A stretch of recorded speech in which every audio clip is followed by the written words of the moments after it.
आप लोग कक्षा 12 के छात्रों के लिए मेरा जो टॉपिक है आज वो है हाइगेन्स के सिद्धांत के द्वारा तरंगों के परावर्तन की व्याख्या। मैंने कहा था बच्चों, हाइगेन्स ने का जो तरंग का सिद्धांत है उसने अपने सिद्धांत के द्वारा प्रकाश के परावर्तन तथा अपवर्तन की व्याख्या को अच्छे तरीके से समझाया। ठीक है, तो हम पढ़ रहे हैं आज हाइगेन्स के सिद्धांत के द्वारा तरंगों के परावर्तन की व्याख्या। तो बच्चों, हाइगेन्स ने कहा कि माना कोई परावर्तक पृष्ठ है। बच्चों, चित्र के माध्यम से आप समझने का प्रयास करेंगे। एक्स वाई एक परावर्तक पृष्ठ है। ठीक है, एक्स वाई एक परावर्तक पृष्ठ है और इस पर एक समतल तरंगाग्र तिरछे आ रहे हैं। इस पर जो है एक इस तरीके से हम चित्र बनाएंगे। ये हुआ, ठीक है, और इस तरीके से जो है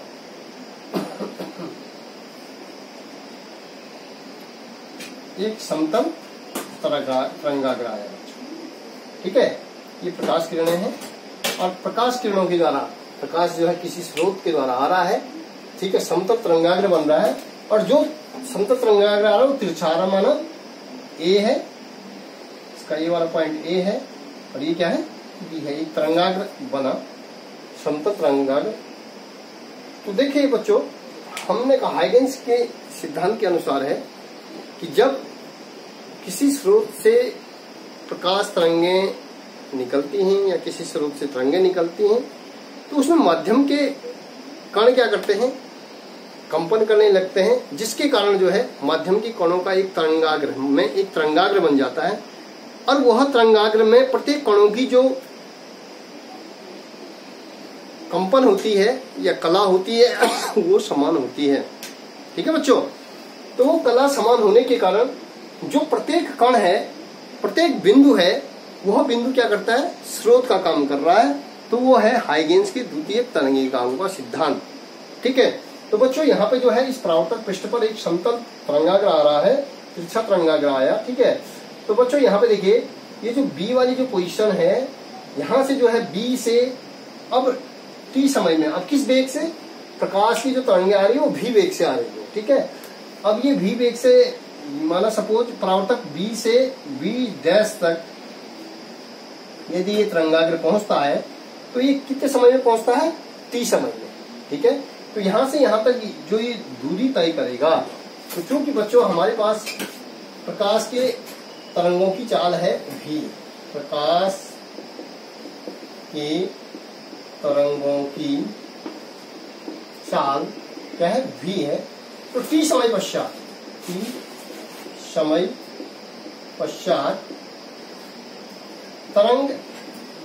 तरंगाग्र का बी सिरा, तरंगाग्र का बी सिरा,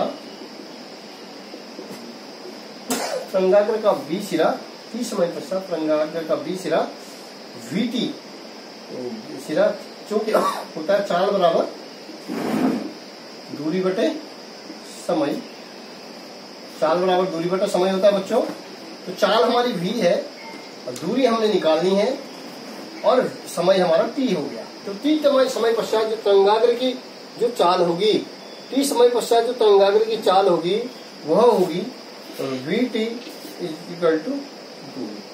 तो t समय पश्चात जो दूरी तय करेगा, यह दूरी तय करेगा बच्चों, वो होगा आपका vt दूरी, b से b डैश तक, मतलब इस परावर्तक पृष्ठ तक t समय पश्चात इसमें जो है vt दूरी तय करेगी। ठीक है, ठीक हो गया। अब बच्चों देखिए, अब यहाँ पे जो है जब प्रकाश किरणें जो है तरंगाग्र का ए सिरा इस परावर्तक तल पर टकराया, तो यहाँ पर जो है ये यहाँ पे हम एक अभिलंब मानते हैं। ठीक है, तो ये हो गया आपका आपतन कोण आई।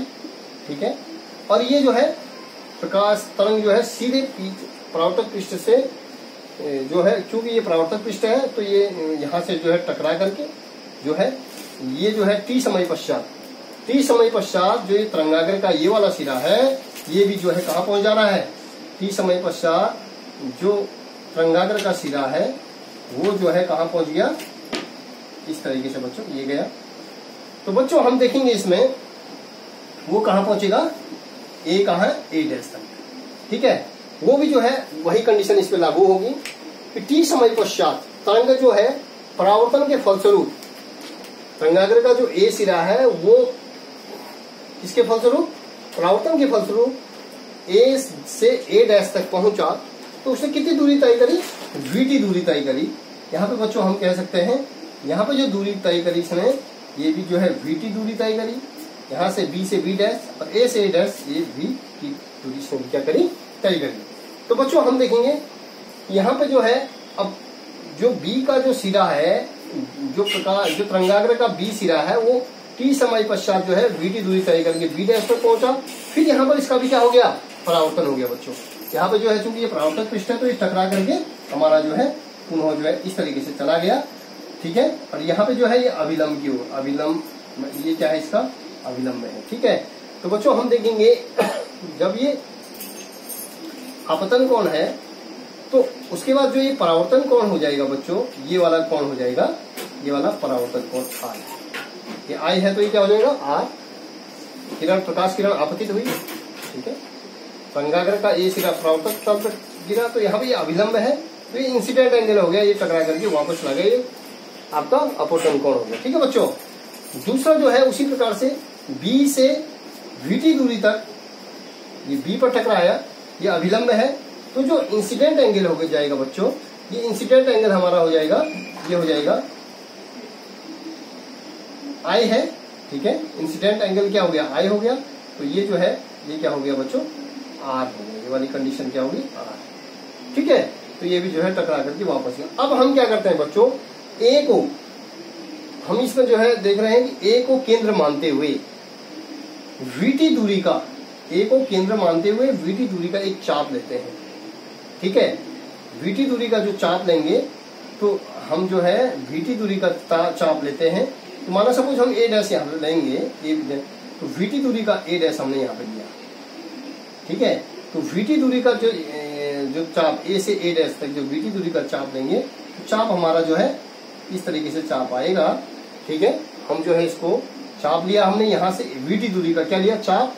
तो इस चाप से हम जो है बी पर क्या करेंगे, स्पर्श रेखा लेंगे, बी से ए डैश पर क्या लेंगे, स्पर्श रेखा लेंगे, ठीक है। बी से ए डैश पर क्या लिया, स्पर्श रेखा लिया, ठीक है बच्चों।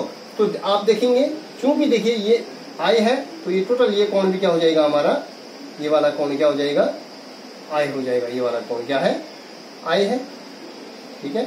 और ये कोण जो है हमारा क्या है, आर है, ये वाला कोण, तो ये वाला कोण भी क्या हो जाएगा बच्चों, आर हो जाएगा, ठीक है, ये वाला कोण।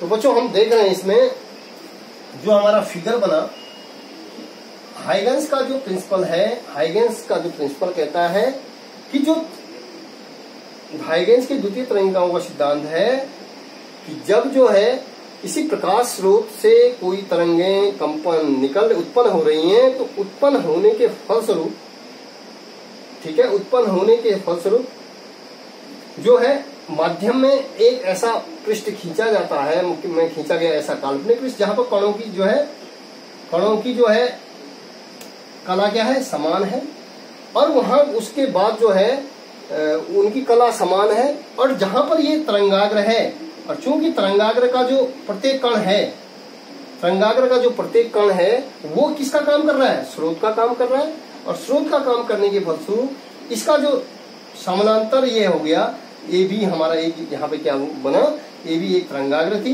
इसके समानांतर हमने जो है इसके परावर्तन में हमने ए डैश बी डैश क्या ले लिया, एक हमारी क्या होगी, यहाँ पे जो है इसका जो है इसके ए बी का जो परावर्तन के फलस्वरूप जो हमने प्राप्त किया वो ए डैश बी डैश प्राप्त किया, तरंगाग्र ए बी का जो परावर्तन के फलस्वरूप जो तरंगाग्र प्राप्त किया, ठीक है, परावर्तक पृष्ठ पर, वो है हमारा ए डैश बी डैश। तो बच्चों यहाँ पे हमने क्या क्या चीजें देखनी है, हमने देखनी है बच्चों इस त्रिभुज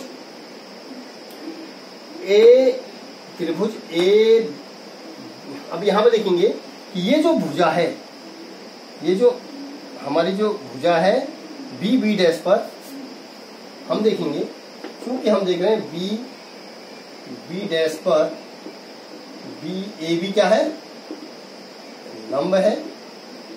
ठीक है, तो कोण बी बराबर क्या होगा 90। कोण हमारा जो है कोण A B B dash is equal to 90 degree. ठीक है, ठीक इसी प्रकार से इसमें जो बी ए डैश, इसी प्रकार B A B dash A dash,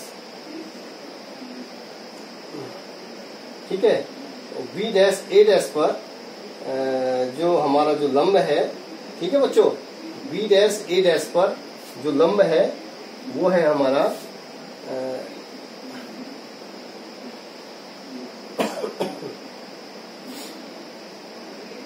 A dash A dash, B dash पर बी डैश पर ए डैश बी डैश, ये हो गया बी डैश पर ए बी क्या है, लंब है। और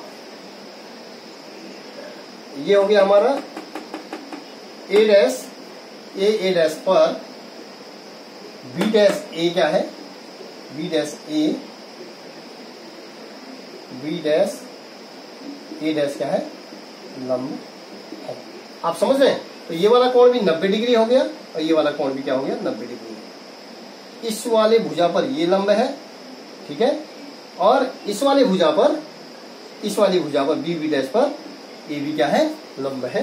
तो हमारा जो कोण हो जाएगा बच्चों बी डैश ए बराबर 90 डिग्री। ठीक है, अब ये वाली जो भुजा, दोनों त्रिभुजों के लिए त्रिभुज देखेंगे, त्रिभुज ए बी डैश तथा त्रिभुज ए डैश बी, त्रिभुज ए डैश बी के लिए ए बी भुजा ए बी क्या है, उभयनिष्ठ है, आप समझ रहे हैं? इस वाले त्रिभुज के लिए A B dash A dash B के लिए जो ये भुजा है, ये दोनों त्रिभुजों के लिए क्या है, उभयनिष्ठ है। ठीक है, तो ये हो जाएगा, ये उभयनिष्ठ है, तो ये हो जाएगा ए बी बराबर ए बी के। ठीक है, और यहां पे देखिए बच्चों, इस त्रिभुज के लिए त्रिभुज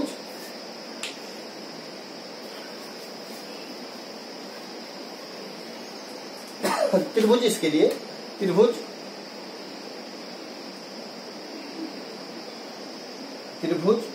ए बी डैश तथा त्रिभुज A dash A B dash A dash B में B dash is equal to A dash बराबर बी। हमने कहा बच्चों कि इस त्रिभुज में, इन दोनों त्रिभुजों में ये वाली भुजा बी से बी डैश, की समय पश्चात बी से बी डैश जो तरंग यहाँ पे आप परावर्तक पृष्ठ पर पहुंची, वो कितनी दूरी तय करता है, बी की दूरी।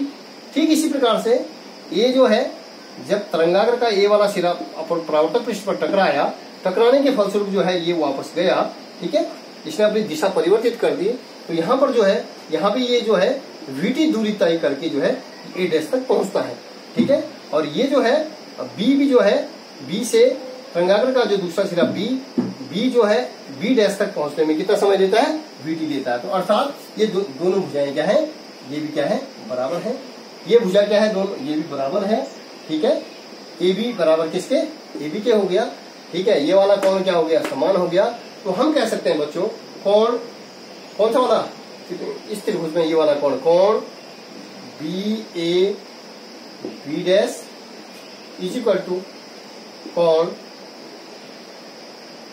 ए बी डैश ए डैश। देखिए बी ए बी डैश ठीक है, और ए बी डैश ए ये क्या है, बराबर है, मतलब कोण आई बराबर कोण आर। देखिए कोण आई बराबर कोण आर, ये किसको व्यक्त कर रहा है? ये देखिए हमने परावर्तन का नियम पढ़ा कि जब कोई प्रकाश किरण, ये परावर्तक पृष्ठ है, जब कोई प्रकाश किरण किसी परावर्तक पृष्ठ पर टकराती है, ठीक है, ये अभिलंब है, तो ये जो है टकरा करके उस परावर्तक पृष्ठ से टकरा करके पुनः क्या हो जाता है, उसी मार्ग पर वापस हो जाता है। तो ये इंसिडेंट एंगल बना आई, तो ये क्या बन गया, आर बन गया बच्चों। ठीक है, ये इंसिडेंट है तो ये आर है। तो ठीक उसी प्रकार से आप देखिए ये उस परावर्तन के नियम को के जो परावर्तन के दो नियम है, ठीक है, आपतन कोण बराबर परावर्तन कोण, ठीक है, तो आपतन कोण बराबर परावर्तन कोण। ये देखिए कोण आई, ये वाला कोण आई बराबर किसके, कोण आर के। देखिए जब हमारा जो ये ए बी जो तरंगाग्र है उसका परावर्तक पृष्ठ पर जो तरंगाग्र हमने लिया वो ए डैश बी डैश लिया, तो जो आपतन कोण बराबर किसके, परावर्तन कोण के, कोण आई बराबर किसके हो गया, आर के हो गया। दूसरा जो नियम परावर्तन का जो दूसरा नियम है वह है आपतित किरण, ठीक है, ये ए बी डैश है, ये आपतित है, और ए डैश बी डैश ये परावर्तित है, और ये क्या हो गया आपका, ये जो है हमारा जो है ये क्या है, परावर्तित है और अभिलंब, ठीक है, ये तीनों क्या होते हैं, एक ही तल में होते हैं। आपतित किरण, परावर्तित किरण और अभिलंब तीनों क्या होंगे, एक ही तल में होंगे। तो आप देख रहे हैं आपतित तरंगाग्र, परावर्तित तरंगाग्र और अभिलंब तीनों क्या होते हैं, एक ही तल में होते हैं। तो बच्चों यहाँ पर हमने यह सिद्ध किया कि जो हाइगेंस का जो द्वितीय तरंगिकाओं का जो सिद्धांत है, हाइगेंस के सिद्धांत के द्वारा हम तरंगांक के परावर्तन की व्याख्या कर सकते हैं। किस लिए कि जो हाइगेंस ने जो द्वितीय तरंगिकाओं का सिद्धांत दिया कि जब प्रकाश स्रोत से तरंगें उत्पन्न होती हैं तो माध्यम में उन तरंगों के कारण माध्यम के कणों में एक क्या बन जाता है, तरंगाग्र बन जाता है, और तरंगाग्र में प्रत्येक कणों की कला क्या होती है, समान होती है, और वे कण क्या करते हैं, वे प्रत्येक कण समान प्रकाश की चाल से क्या करते हैं, आगे को स्रोत का कार्य करते हैं। वह प्रत्येक कण क्या करता है, फिर तरंगाग्र का प्रत्येक कण, तरंगाग्र का प्रत्येक बिंदु वो क्या कर रहा है, स्रोत का कार्य कर रहा है, और नए स्रोत को क्या कर रहा है, जन्म दे रहा है, मतलब नए स्रोत बना रहा है, और नए स्रोत के कारण जो है नई तरंगाग्र बन जा रही है। तो वहीं पे देखिएगा बच्चों ए डैश बी डैश हमारी तरंगाग्र बनी थी, ठीक है, और उसके द्वारा जो है हमारा ए डैश बी डैश जो है परावर्तन के फलस्वरूप हमारा ए डैश बी डैश जो है यहाँ पर दूसरी तरंगाग्र क्या होगी, प्राप्त होगी। मतलब प्रकाश स्रोत से इसने जो है इस तरंगाग्र का प्रत्येक कणों ने क्या किया, स्रोत का कार्य किया, और उसके द्वारा जो है परावर्तन के फलस्वरूप हमारे पास दूसरी तरंगाग्र प्राप्त होगी। तो बच्चों मुझे पूर्ण विश्वास है कि आपकी समझ में ये टॉपिक आया होगा। धन्यवाद।